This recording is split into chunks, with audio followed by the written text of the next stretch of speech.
Welcome back.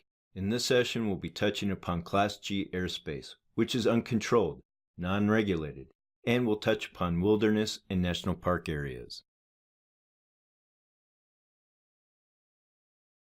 Class G airspace is not controlled and unregulated. It extends from the surface to the overlying Class E airspace. No symbols or lines represent a Class G airspace. It must be derived from other airspaces. With Class G airspace, it's important to note that the ATC has no authority or responsibility in this area. However, the FAA is not limited in Class G, and we'll touch upon that in just a moment. Regardless, visual flight rule minimums do apply in Class G airspace. For SUAS pilots, Part 107 regulations do apply. Otherwise, follow recreational unmanned aircraft rules. Keep this in mind, the FAA is not limited in Class G airspace with respect to reckless and hazardous behaviors which endanger the national airspace system. SUAS operations other than hobby or recreational require an SUAS certificate and a registered UA. You should know this by now.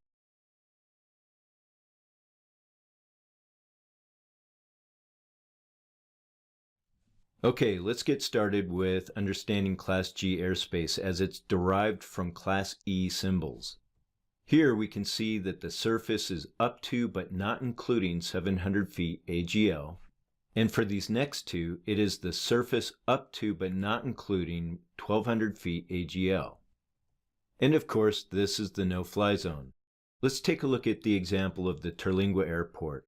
This is Class G up to but not including 1200 feet AGL.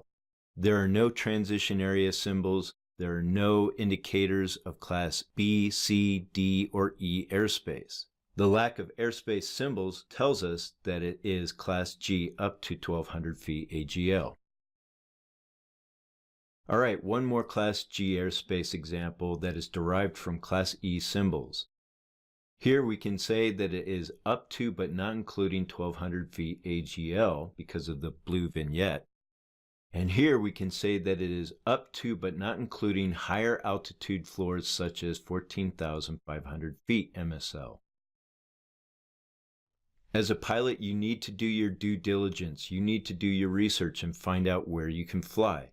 SUAS operations are prohibited in almost all special conservation areas such as national parks, wildlife refuge, primitive, and wilderness areas.